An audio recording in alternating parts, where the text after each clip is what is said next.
Well, happy Wednesday, everybody. Thank you for tuning in for today's video devotion that goes with our New Testament reading plan. Today we are in Revelation chapter 13. Revelation chapter 13. And I want to suggest that if you've not read the chapter yet, that you hit pause on the video, take a few minutes, read the chapter, make some notes in your journal, and then come back and watch the video. I think you'll benefit from doing that.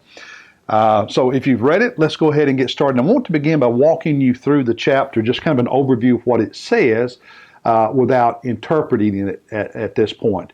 It starts in verse 1 with the dragon who appears, and then there's a beast that appears, and the dragon empowers the beast,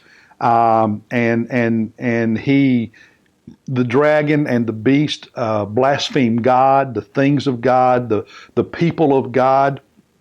And in verse 7, actually are able to make war with the saints, with the people of God, and overcome them. So they cause suffering for the people of God.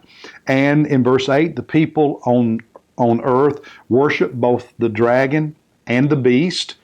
And at the end of verse 10, those of us who are followers of Christ are told to persevere and to keep our faith. Then starting in verse 11, there is another beast, a second beast that appears, and he operates under the authority of the first beast and supports the first beast. And it also says he speaks like the dragon, i.e., if the dragon is Satan, then he speaks like Satan. So he speaks like the dragon, and he has his authority. He gets his authority, if you will, from the first beast and supports the first beast and actually motivates people in verse 12 to worship the first beast, and he deceives people. And is hostile in verse 15 to everyone who does not have the image of the beast. In other words, everyone who does not worship the first beast and go along with that approach to life because they're followers of Jesus Christ, are opposed. And there's economic hardships in verse 17, unable to sell and make purchases and so on. And then in verse 18, the last verse, there is a number that is assigned to the beast, and the number is 666, 666. Now, what does all that mean? Let me begin by sharing with you there are two basic approaches to understanding or interpreting Revelation. There are many variations within each of those two approaches, but there's two primary approaches to understanding Revelation. One views everything or almost everything in Revelation, starting at chapter 4, as being in the future. So even though John wrote this sometime in, say, the 80s, maybe early 90s AD at the latest, it really wasn't dealing with anything then. It's all future, the end of time, just before the second coming, and then the second coming.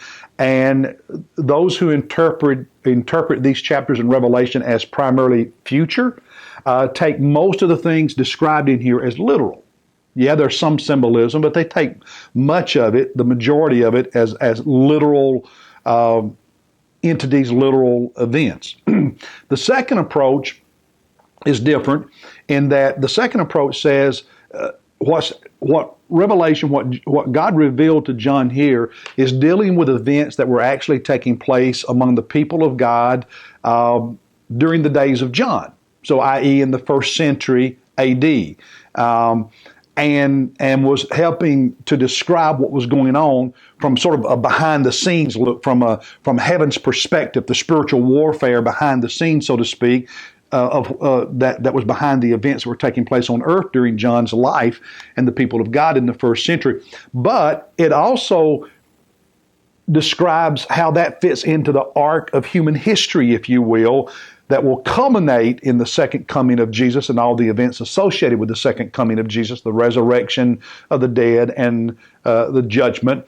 And so while there is futuristic components, it is first and foremost talking about things that were happening with implications in that arc of history and therefore applies to us and does speak about the end of time, the second coming as well. But you can't really understand it if you try to interpret it apart from the events of the first century, of their days.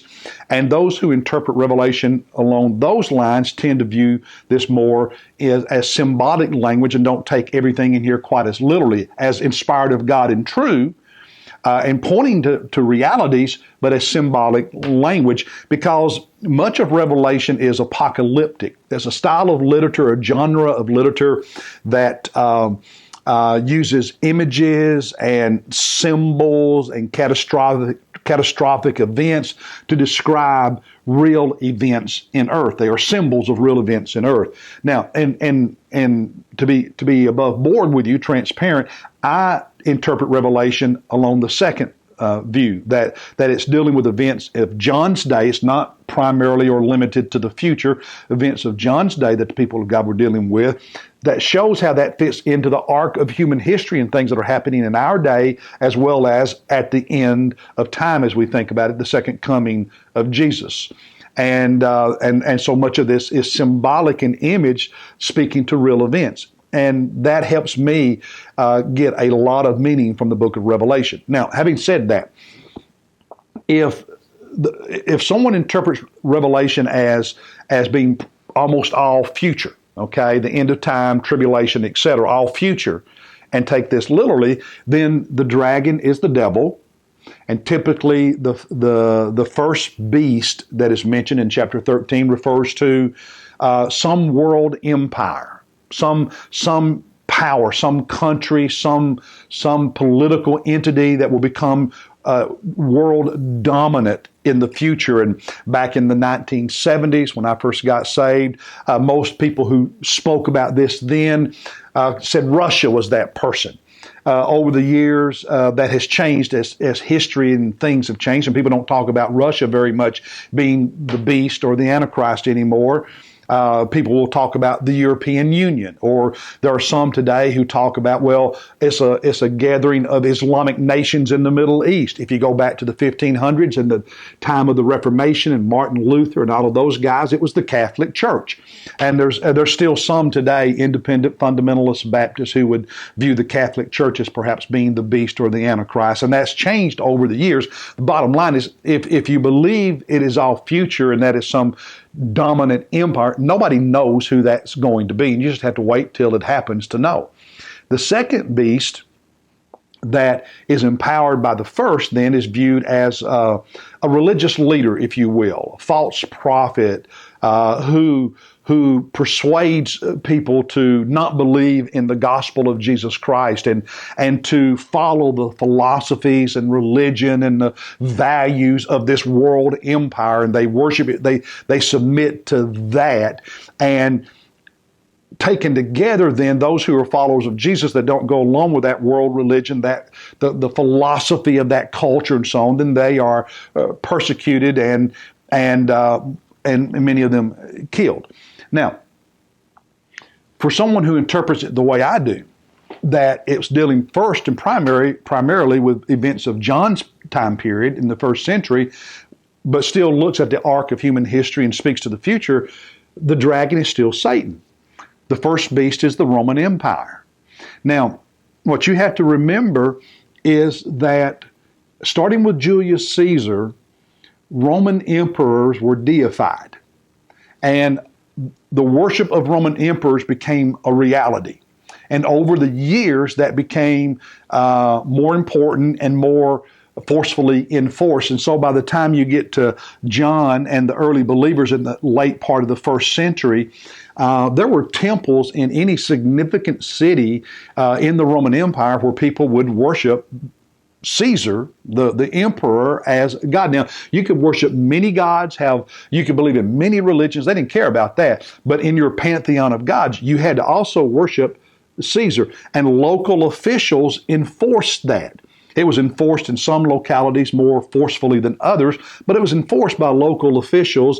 And if you did not participate in the worship of the emperor, then there were consequences, economic consequences. It could affect your career, your livelihood, as mentioned here about not being able to buy and sell. In some locations, it could result in physical punishment, in execution, in imprisonment, and so the second beast would be those local officials who are enforcing the worship of the emperor, the Roman Empire, which would be the first beast. All of that empowered by Satan. In fact, the Roman emperor during the time John wrote Revelation was a man named Domitian, who was a very cruel individual.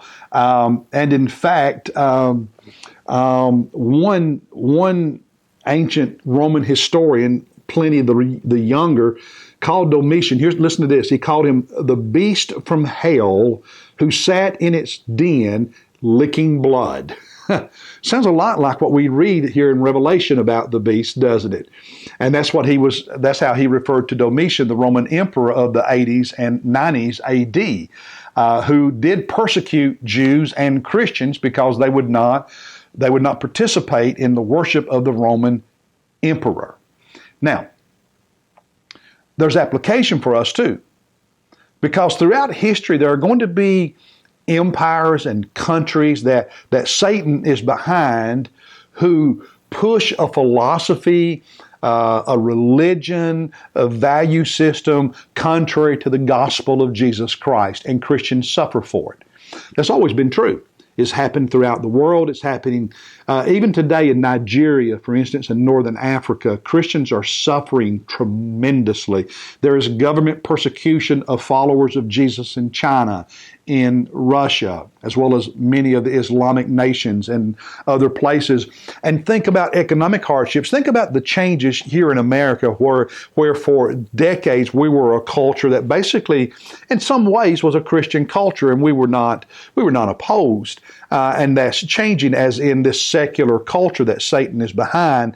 Values and beliefs are changing in America, and there's almost a civil religion. And so if you stand for the biblical teaching about homosexuality and gay rights, there are people in America today who suffer for that economically, whose businesses are fined. They are dragged into court. They are sued. There are people who lose their jobs, people who lose promotions. So that this speaks clearly to us when we don't go along with a civil religion that is enforced by the government, and it's got all of its philosophers and politicians and preachers and people who push it and motivate most people to go that way.